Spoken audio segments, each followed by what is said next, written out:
What's going on, everybody, and welcome back to Comic Breakdown. As we continue on with our Indie Comics weekend, we are jumping into Gunslinger Spawn issue number 3. So far, we don't really understand fully the concept of what is going on. We know that Gunslinger Spawn has been brought from the past through the void into the present, going after the Bartlett family. When he arrived there, he found a father meeting up with some angels. The son, the young man seeing this meeting, the angels were going to kill him. If it were not for Gunslinger, this kid would already be dead. And so in saving his life, he now has to figure out what his next course of action is going to be. Now make sure you guys have subscribed to the channel, make sure you like this video, and with that being said, let's dive into this breakdown. Alright guys, so as we dive into this issue, we are picking up with Theus, and he is currently having a meeting with Cyrus and Dakota, because Cyrus and his men, they failed in getting Gunslinger, wanting to bring him over to their side, having some kind of plan to go against Al Simmons. In failing to do so, they are now letting Dakota step in and be the one to bring Gunslinger in. Of course, he is not the only one that they have been targeting. They are targeting every single spawn that came through that void. And though Cyrus is not very happy about this, at the end of the day, he has to accept what Theus says, giving Dakota just a little bit of information, exploiting any kind of weakness that he might have. They show a photo of our young kid from the Bartlett family. This kid is really the only connection that he currently has to this modern era. Picking up with Gunslinger and the kid, Gunslinger tries to let him know that you need to pack a bag and we need to get out of here and do it quickly, because it is only a matter of time before they come back for both you and me. And while the kid really tries to mock Gunslinger, he grabs him by the throat and lets him know that I'm not scared of what is going on. I just know when a bad situation is a bad situation. If we stay here, we are only going to set ourselves up for disaster. Letting him know that he needs a couple of provisions. He's not really interested in any of Taylor's opinions or thoughts. The truth is, he is going to hunt down all of his enemies. All of his enemies that made their way from the past to the current time. Not sure if he is going to fight them here or if he's going to find his way back. One thing is for certain, any enemy of Gunslinger will meet their demise. Taking us over to the gas station that Taylor works at, getting maps, getting snacks, getting just a little bit of supplies that they are gonna need moving forward. As Gunslinger goes over the map, he looks at all the information and all locations that look familiar to him. The truth is, he has little treasure spots all over this place. Grabbing some food, grabbing some shades. Taylor kind of catches him up on a little bit of everything going on. How to use binoculars, how to use cigarette lighters, things of this nature. Now, the first location that they find themselves in, one where Gunslinger supposedly had a whole stockpile buried underneath the ground. It is now paved over and it has a building on top of it. And so going to a location 20 miles away outside of town, we have Gunslinger digging up yet another little treasure spot that he has been keeping safe. Knowing that he would have enemies looking for him, he always needed to be prepared. At this point, Taylor is not sure what he's going to do, because Gunslinger and him, they're going their separate ways. And Gunslinger lets him know that you probably shouldn't go anywhere near friends or family. These are the first places that they are gonna go looking for you. But what he does do for Taylor is throws him a handful of gold from the 1800s. This stuff gonna be worth a good amount of money, not just in gold value, but collector value as well. And so as they go their separate ways, Gunslinger finding a little patch off in nowhere, off the beaten path, away from all people, because one thing he does know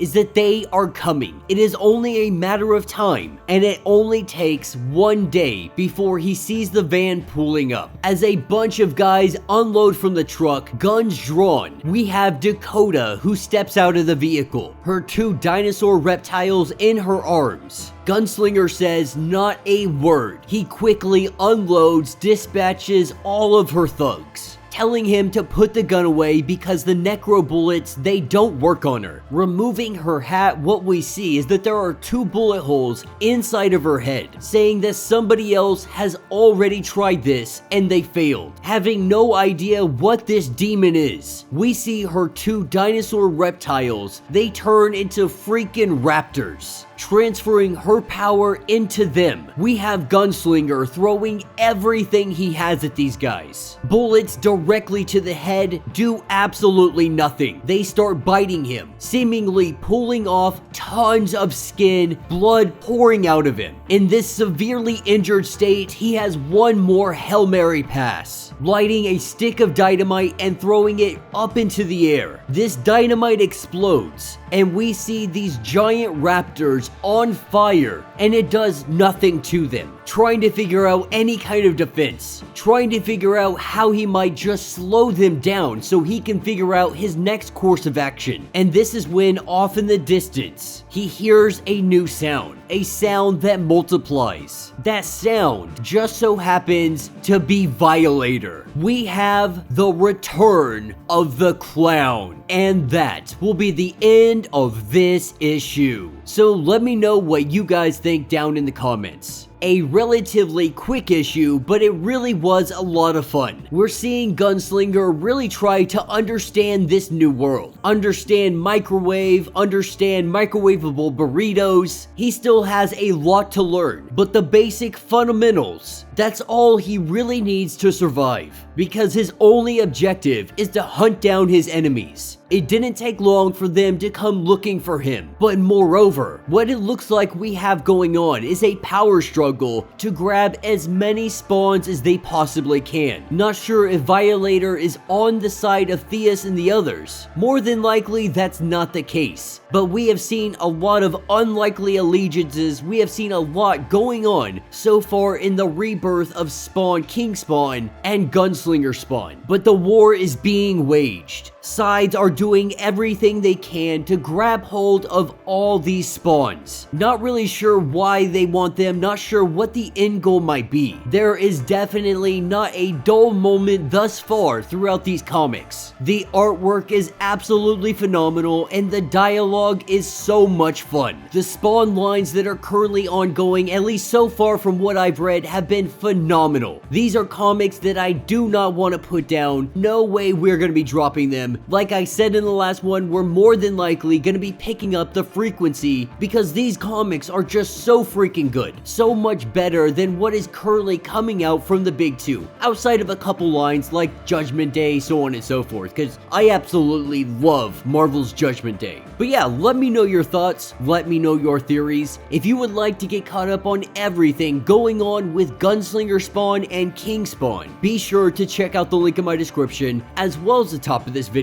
It is going to get you completely caught up on everything going on with this series. If you would like to support the channel, you can always do so by hitting the super thanks button. This button will let you donate directly to the channel, and every little bit helps us out. Now, if you can't do that, do me a favor, hit that sub button, hit that notification bell, make sure to like this video, and with that being said, until the next breakdown.